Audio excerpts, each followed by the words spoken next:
Greetings and welcome to another episode of the Virginia Hospital and Healthcare Association's Patients Come First podcast. We are now streaming on Apple Podcasts, Spotify, and TuneIn, in addition to Blueberry, SoundCloud, and at www.vhha.com. You can also hear episodes of the podcast each Saturday at 11 a.m. on WJFN 100.5 FM in the Richmond area. Please listen and give us a 5-star review on Apple Podcast. You can also send questions, comments, or feedback to pcfpodcast@vhha.com. Again, that is pcfpodcast@vhha.com. And with that bit of housekeeping out of the way, let's welcome our guest today. Joining us is Tom Stahl. He is a 5th grade math, reading, and social studies teacher at Cape Henry Collegiate School in Virginia Beach. Over several decades, Tom has made a lasting mark in his community by regularly donating blood and potentially helping save many lives in the process.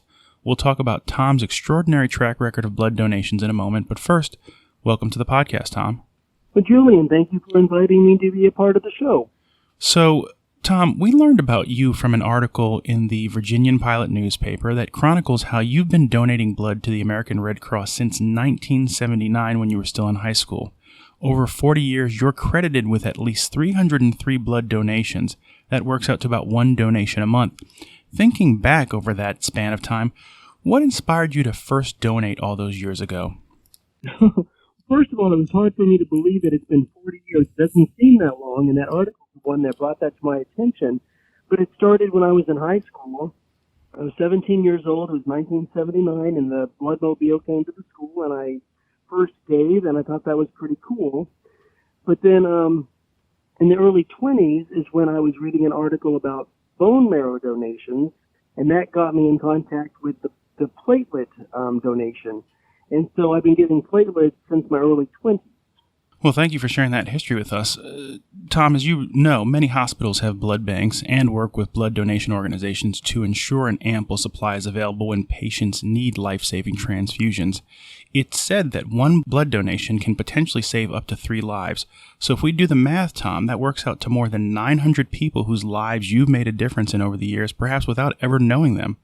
Over all this time, what's motivated you to maintain this practice for this long? So many of us have faced families and friends with cancer. My mother died of ovarian cancer, and church members, students, friends had cancer, and so many times on the outside you're feeling helpless. What can I do to help? What can I really do? And so being a platelet donator is one very powerful way that a person can really help people with cancer. And when you're a platelet donor, you're able to give all of your platelets to one person. Normally, when you give a normal blood donation, your blood is separated into red cells, platelets, and plasma. And so, therefore, they need a lot of different donors to give enough platelets. So, Tom, you just mentioned blood donation and the difference or distinction between that and platelet donation. Can you elaborate a little bit on that just so people have a better sense of the difference between the two? Yes, our blood is made out of red blood cells, platelets, and plasma.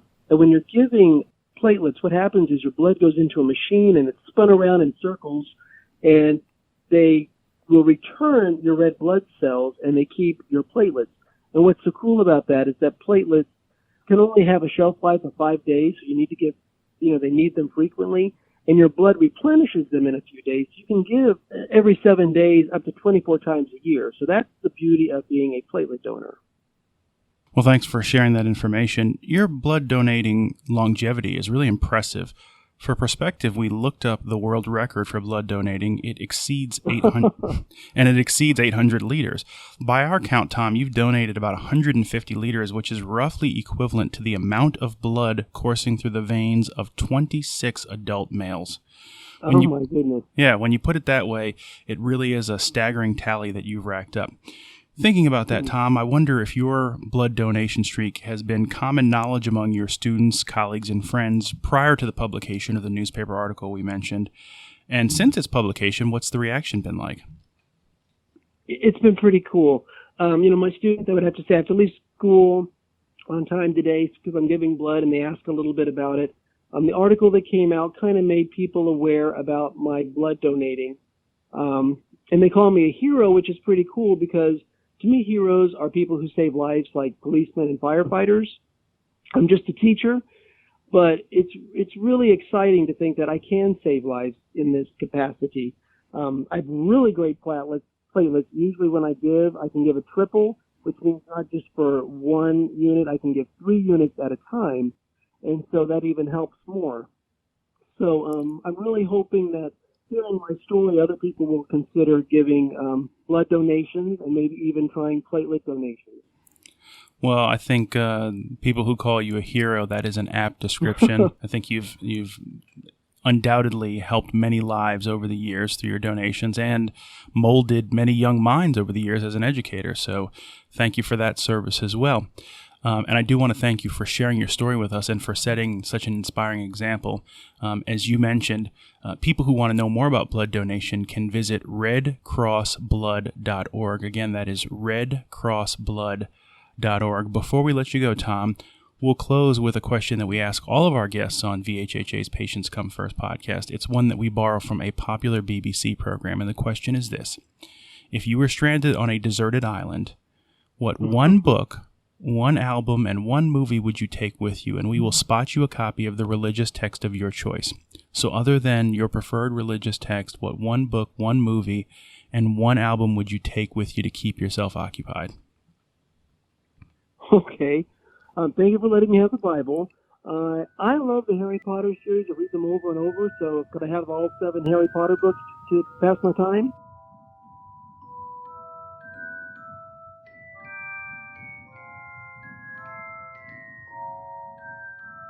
Sure, we'll give you that. Okay, good. Movie, okay. You know what? If I'm stranded on an island, I should watch Gilligan's Island so I can watch Professor and maybe learn a few tips and I can laugh at all the other characters. Just sit right back and you'll hear a tale of a fateful trip that started from this tropic point aboard this tiny ship. The mate was a mighty sailor man, skipper brave and sure. 5 passengers set sail that day for a 3-hour tour.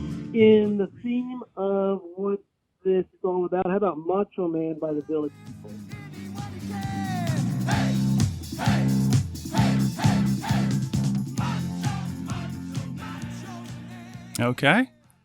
Well, listen, all of that donation you've done, I think that does make you a macho man. So I think we can we can count that. Well, listen, that brings us to the end of another episode of the Virginia Hospital and Healthcare Association's Patients Come First podcast. As we mentioned at the top, if you like what you heard, please make sure to go to Apple Podcast and leave us a 5-star review and subscribe so you'll know when new issues become available. And again, we'd like to thank our guest, Tom Stahl, for being with us today. Thank you very much, Julian. Have a good day. Same to you.